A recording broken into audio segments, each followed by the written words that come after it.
Hello everyone, welcome back to Azure Technologies. Today we are going to discuss one of the important question which multiple subscribers asked, as well as people who ever pinged me personally in the WhatsApp, and they are asking this question: how can I become a Azure data engineer? Azure data engineer. Suppose if I'm a tester, ETL tester, what should I do? If I'm a already data tester whom I already working on specifically on the data engineering projects. So what are the skill set is required and how I can become a Azure data engineer? So here, whatever I'm explaining here, first is you should be good with the SQL. It shouldn't be like, basic knowledge. You should be good with the SQL, from scratch, you should be good with the especially with the SQL, where you are going to start with the very basics, DDL, DML, DCL, DRL, and like that you should be good with the basics, as well as you should be expertising right from basics to until you should be having windowing functions, and as well as CTEs, you will be able to write it up. You should be able to solve the complex problems in SQL. And other than that, you should be understanding what is data modeling, how we are going to build the data modeling, all those things you should be aware of it in SQL. And other than that, very, very important thing is, even whenever people will throw you any challenge in SQL, you will be able to solve it. You will be able to solve it. This is the first thing in SQL. Now, even if you are learned already PL SQL as well, it is going to be well and good. Well and good. Well, that is the first skill which you should possess. And next thing is, what is the next thing which I should possess to become a Azure data engineer? So next thing is you should be good with the any programming language, but the preferable language majority of the guys are using preferable languages, especially in Azure. We are going with the Python. So what level of Python is required? So the Python should be, you should be good with the first is what is Python features, as well as what are the data types are associated, as well as data structures are associated, and you should be well and good with the data structures. And then when I say data structures, just list, tuple, set, dictionary, you should be very good at it.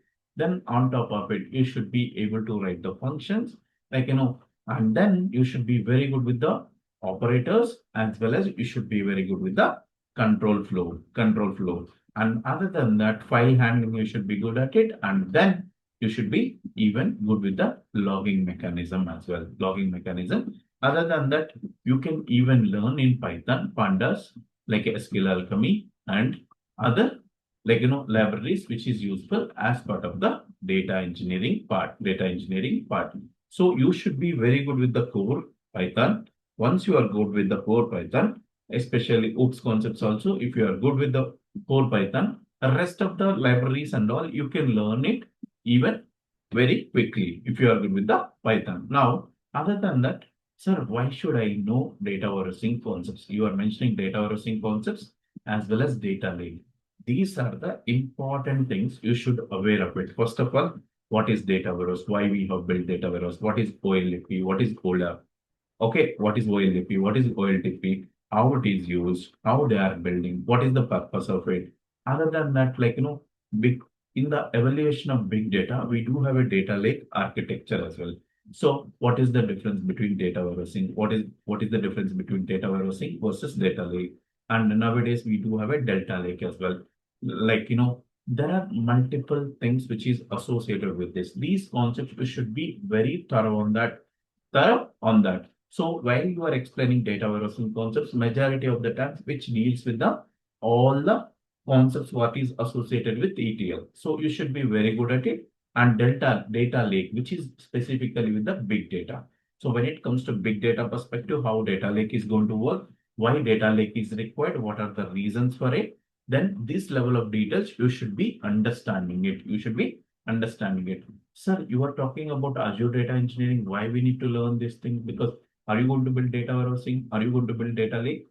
Yes, we are going to do that. But whatever the background knowledge of data warehousing, data lake, which is going to help you as part of the Azure Data Engineering. Azure Data Engineering. So that is the reason the evolution from data warehousing to until Delta Lake. How it is being started now, where we are standing at it, this level of information, which is going to give you lot of advantage understanding it, and you should be aware of it. What is big data? Then you should be aware of it. What is Hadoop? As well as you should be aware of it. What is MapReduce? You should be aware of it. Even what is HDFS, how it works, and what is cluster, what is resource manager. This level of details which you should be aware of it. But am I going to use it day in, day out? No, you are not going to use these things in day in, day out. But these concepts are utmost important. Whatever the HDFS, that nothing but a distributed file system, which is available across cloud. It's not only Azure. Even if you go with the AWS, even if you go with the GCP, everywhere you are using this storage, especially DFS, HDFS, whatever the concept, right? That concept you are going to use as part of the all across the cloud systems. And when it comes to sir, in especially with the data warehouse, what we are going to store, everything we are going to store it in tables. Even if it is a file system, we are going to convert into, we are going to process through ETL tool, either Informatica, like IBM data stage or XYZ tool. We are going to use that, and then we are going to push it into table. But what about the storage system in cloud? So are we going to storage in tables? Are we going to storage in files? Which format we are going to store? Okay, we are going to store. We do have in cloud. It is going to support all the formats, as well as it can support file format. It can support table format. It can support all the whatever it is required as part of the on-premises, which is available in cloud also. Now, sir, now I wanted to go ahead and I wanted to store it Azure. I wanted to store it files. Okay, where I can store? Very simple. You can store it Azure Blob or ADLS Gen2. This is very, very important whenever you are working with the Azure environment, because this is the storage part which we are going to store it. Storage, nothing but where you are going to store your data as part of the either Azure Blob or ADLS Gen2.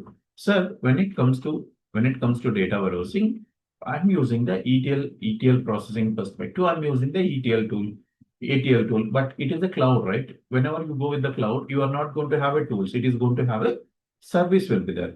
So that service, what is that service?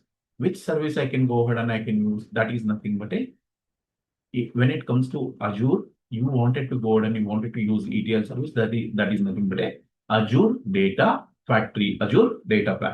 So you can go ahead and you can use the Azure Data Factory, like Informatica Power Center, similar function. You can go ahead and you can use Azure Data Factory. So first, what I will do in the coming sessions, so we are going to start this batch continuously. First, we'll go ahead and we'll create the Azure block, Azure ADLS Gen2, and I will show you step by step how you are going to do that. Then after that, we are going to start with the Azure Data Factory in detail discussion, right from how people will do development as part of day-to-day work, in the organization. I'm going to explain you in detail Azure Data Factory with I'll take the requirement and then I'll go ahead and I'll show you which activity we are going to use it. So first, I will explain you what are the important concepts in Azure Data Factory. Then on top of it, we'll discuss in detail of how we can go ahead and how we can transform the data, as well as without transforming, how we are going to migrate the data from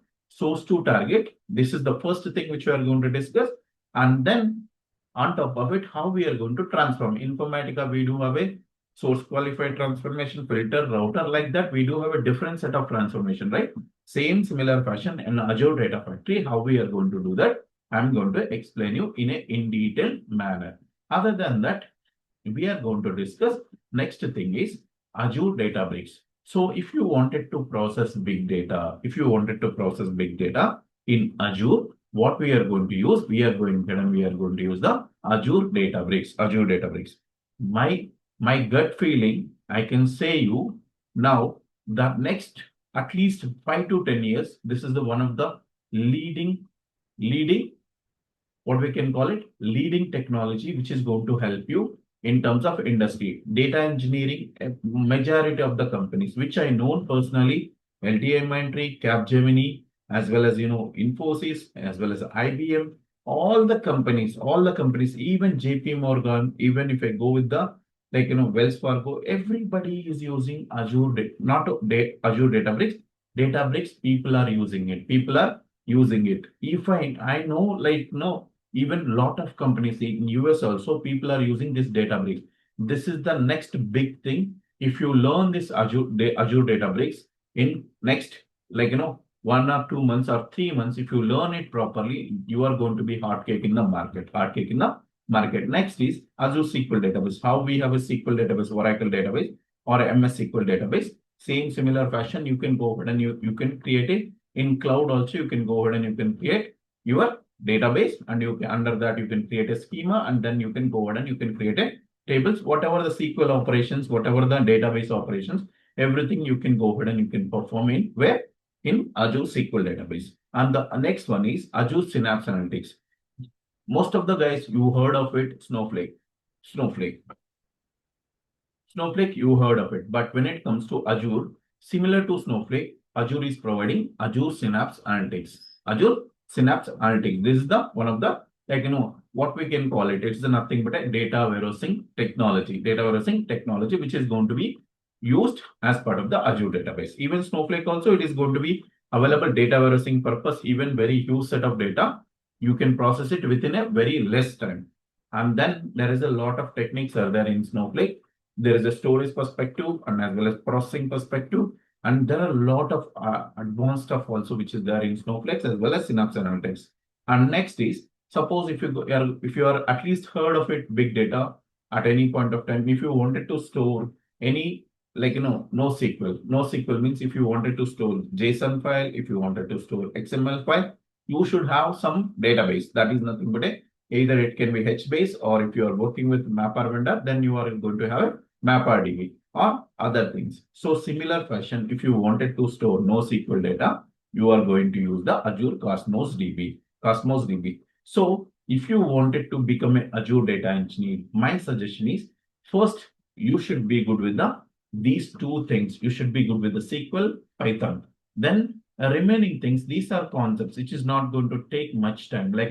You can learn it within 10 to 15 days, max to max. Okay, 10 to 15 days. If you wanted to go with a very in-depth manner, I'm not saying just like high level, even you can understand it high level in a day, you can understand it. And when it comes to storage service, you can understand it within a day. Then when it comes to Azure Data Factory, it will take good amount of time. And Databricks also, which is going to be good amount of time. SQL database, it will not take much time if you know MS SQL very well. So remaining things, it will take good amount of time. But first primary focus is, if you know these things, SQL, Python, data warehousing, storage service, and ETL service, nothing but Azure Data Factory, Azure Databricks, Azure SQL Database. So these are the primary skill set you should possess as part of the Azure Data Engineering. There are other scenarios also there. Every day new challenge will be there, but primary thing, we should be very good at it. So if you are having any questions, please do post in the comment section, and please do subscribe the channel, so that I can go ahead and I can do more videos, and it will helpful to the community. Thank you. Have a great day. Have a great night. Bye bye.